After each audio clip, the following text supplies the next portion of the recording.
Hey, what's going on, everyone? This is Steve Larson, and you're listening to Secret MLM Hacks Radio. So here's the real mystery. How do real MLMers like us, who didn't cheat and only bug family members and friends, who want to grow a profitable home business, how do we recruit A players into our downlines and create extra incomes, yet still have plenty of time for the rest of our lives? That's the blaring question, and this podcast will give you the answer. My name is Steve Larson, and welcome to Secret MLM Hacks Radio. How you guys doing? Super glad to be here. I feel like it's been a while since I've published. Really, it's only been a week, but super excited to be able to get this out. It is definitely cold here. We've had a lot of... Anyway, it's been really, really chilly here in Boise, Idaho. That's where we live right now. My wife and I are both from Denver. It's funny because last year there was a ton of snow here, comparative to how much they usually get. But compared to Denver, where my wife and I are from, like, it was nothing. And everyone was like calling it Snowmageddon and all this stuff, and there's like barely any inches of snow on the ground. And we were like, anyway, there was a 5-foot snowstorm once growing up.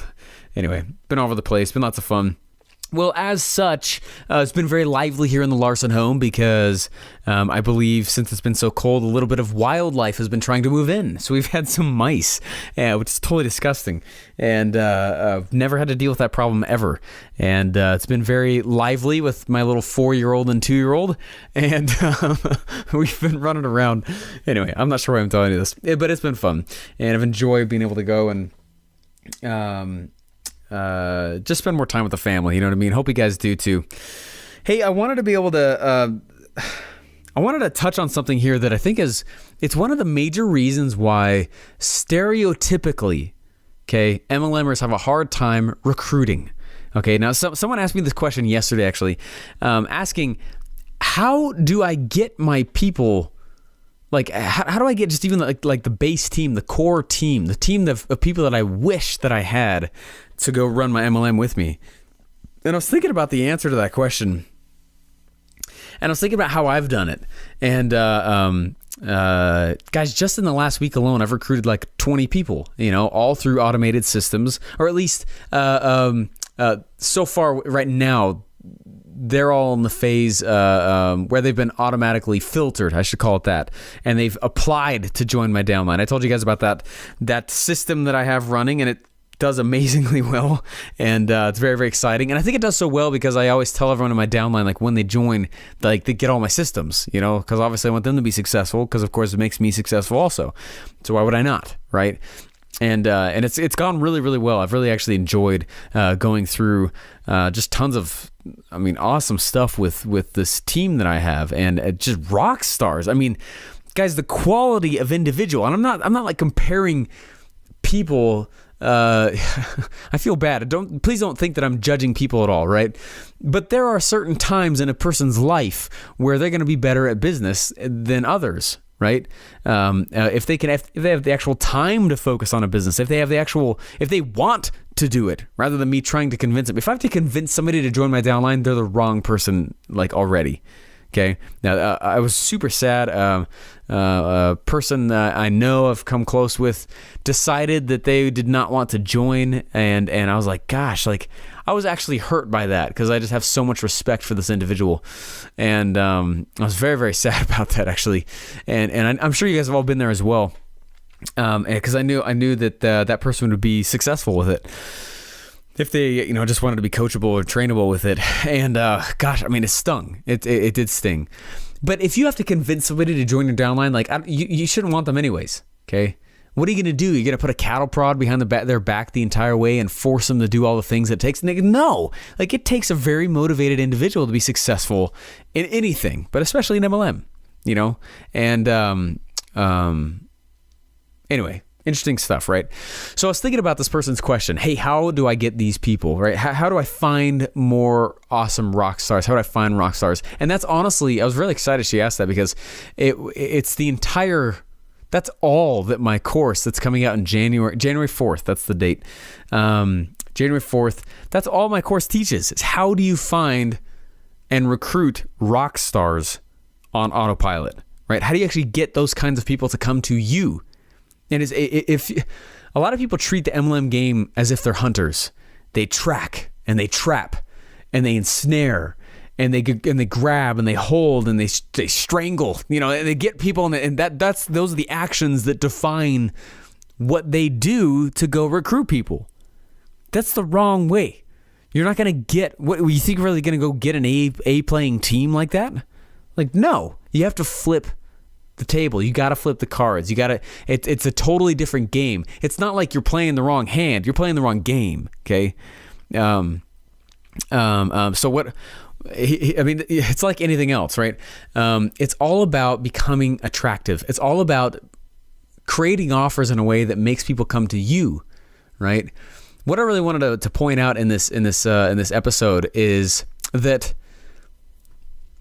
okay, this is one of the biggest lessons I've learned. When I was sitting on my couch, like 4 years ago now, almost 4 years now, actually, almost exactly, I realized that I had been going about MLM all wrong, and that I was doing the hunting method, right? And I was a hunter, right? And I was hunting, and I was saying, I was tracking and trapping and ensnaring and trying to, what are the 3 magic phrases I can say to get somebody to magically join my downline at any time? Like that kind of garbage that you see all the time inside the MLM industry from, other educators and stuff. Like, I think it's garbage. It's dumb. Are you kidding me? You're really going to force somebody into success? Like, it doesn't work.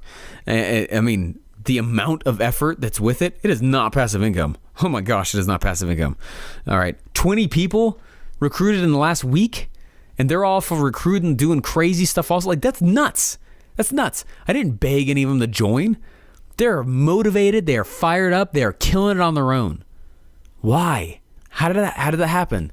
And it's part of what I realized while sitting on my couch at 2 a.m. in the morning 4 years ago. It was freezing. It was a winter time, and I was reading this ebook, and I realized I was doing it all wrong. And then I realized that I needed to create value. Okay, I learned, I don't remember if it was from what I was reading or what, but what I learned is that in some way, shape, or form, you're going to purchase your customers. Okay? Understand that. You're going to buy them somehow, whether you're going to buy them through ads, so money, or you're going to spend time creating relationships, right? So time. Or some other value piece you put out there to get them to come to you. So what, time, value, or money? I mean, something like that. You're gonna spend something in order to get attention. Okay, and if you think that you're not going to, you're kidding yourself. So think through, like, okay, how can I actually start being successful in this MLM game, right? And I am excited to go through and teach you those kinds of things. That's exactly what I've created and put together, and I'm excited to show you what I've done in order to do that. And that's what the Secret MLM Hacks course is all about coming up, and I think I just spoke in a huge circle right there. But I'm excited for you guys to go through that, because it teaches, start thinking that with your MLM. Okay, what's my plan? Am I going to buy my customer? Meaning, am I going to spend money on ads? Whether it's on Facebook or YouTube or I don't know, wherever. Am I going to buy my customer through my time?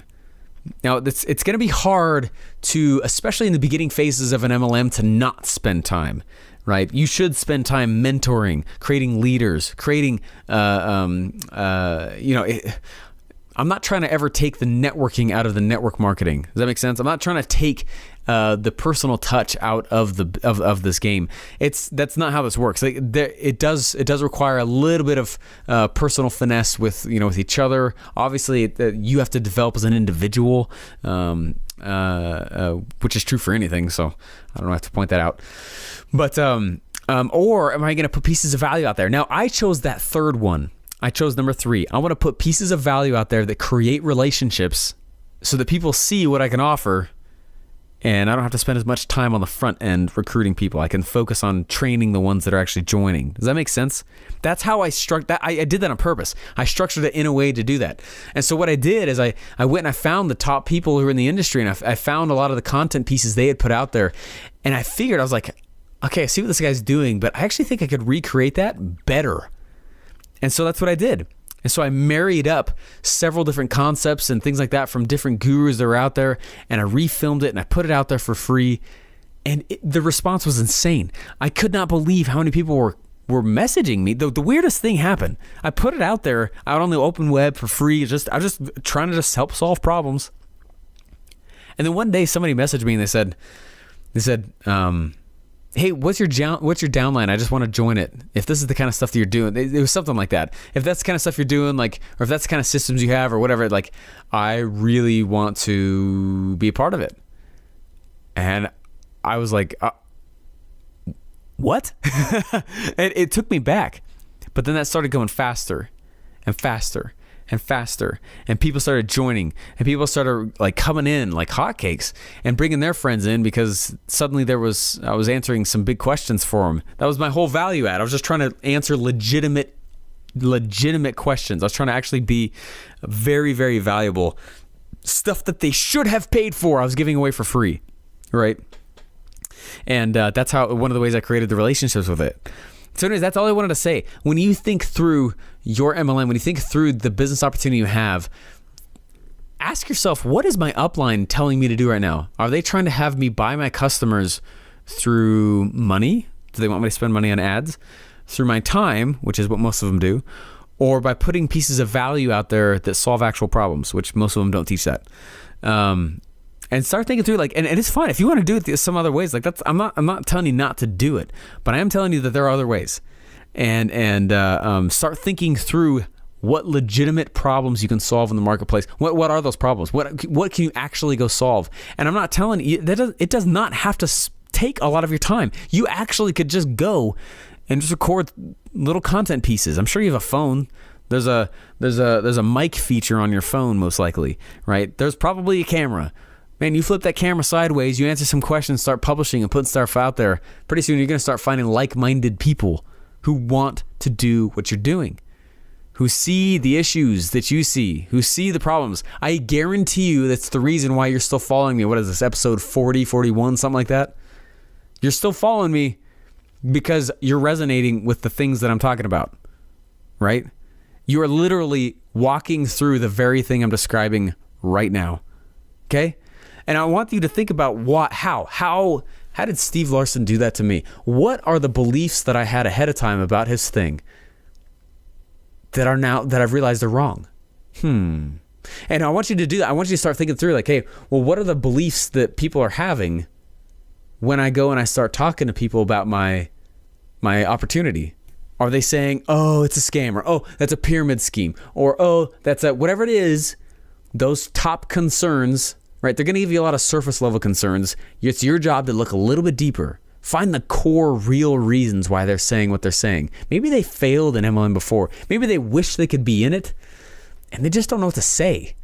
Or maybe they wish they could be in it, but they're afraid of how their family or friends will look at them, right? Or maybe they want to be in one, or they're looking for something. They just don't really understand what a comp plan even is, or how it works, or how they actually get paid, or how they make money. Whatever it is that you get passionate about solving, solve it for free, put it out there, and I guarantee you, maybe I'm not allowed to guarantee, but insert legal disclaimer here, but you're going to get people to come to you, and they're going to come, and it's going to resonate with them. They're going to say, oh my gosh, yes, thank you.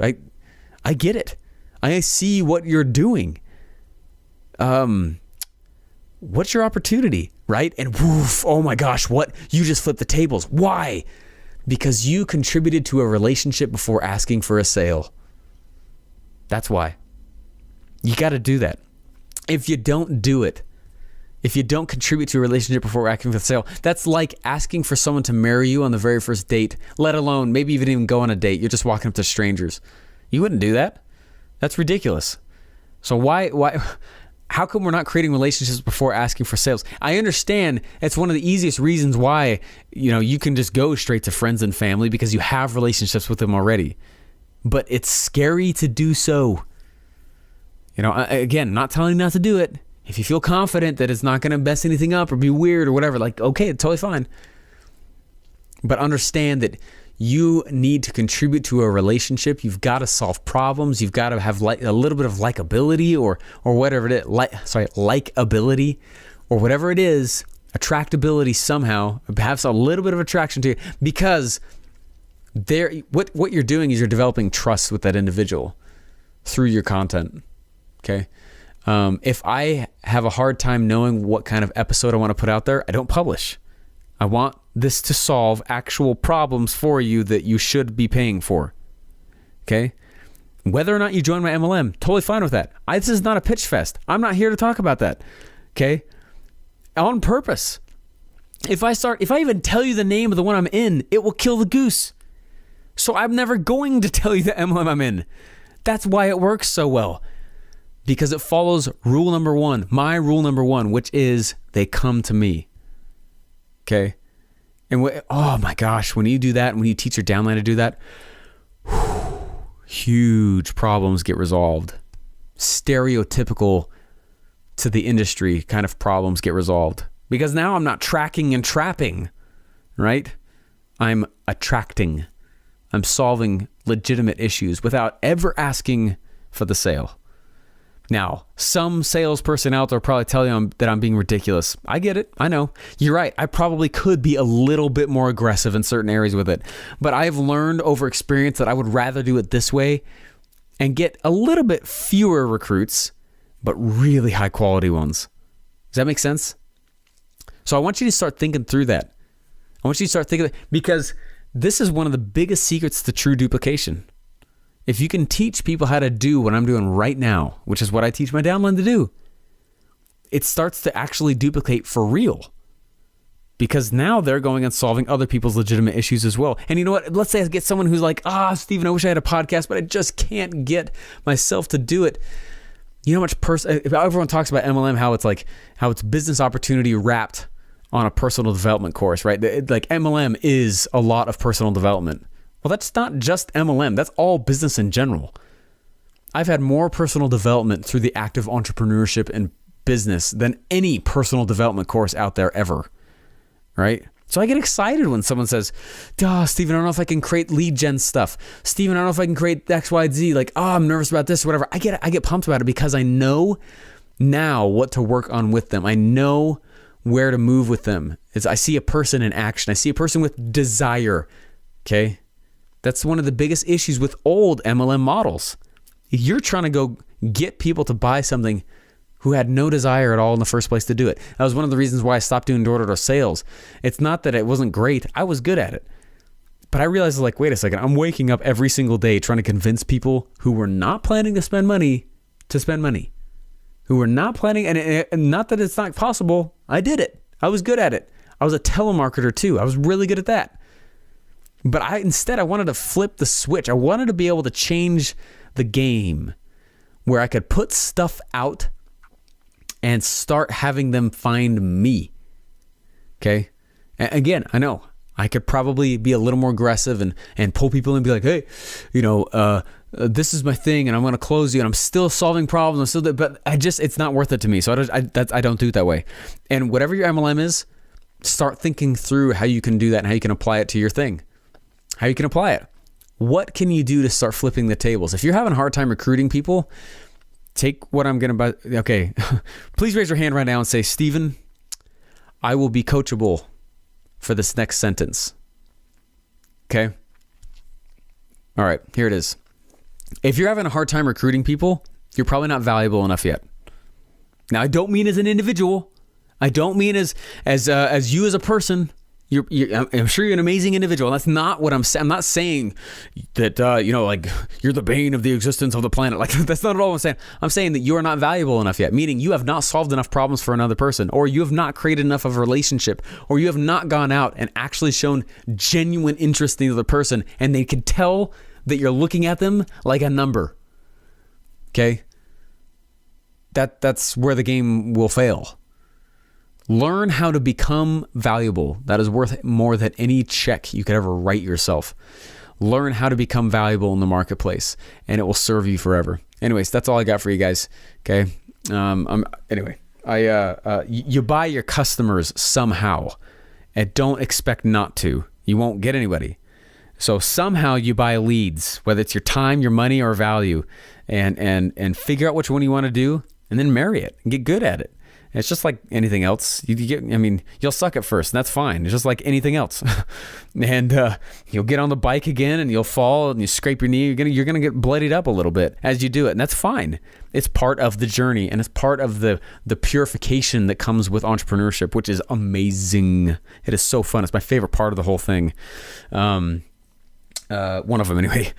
But Anyway, that's pretty much it. That's all I got for you. Figure out how you're actually going to buy, quote unquote, buy your customers money, time, or value, and get to it. And you will see how funny you'll know when you hit it, because you'll have struck a pain point and people are going to come flooding to you. That's exactly when I knew I had struck it directly on the pain points that people were feeling, and I knew that I could go help them. And that's it. All right, guys, have a good one. Talk to you later. Bye. Hey, thanks for listening. Please remember to subscribe and leave feedback for me. Do you have a question you want answered live on the show? Go to secretmlmhacksradio.com to submit your question and download your free MLM Masters Pack.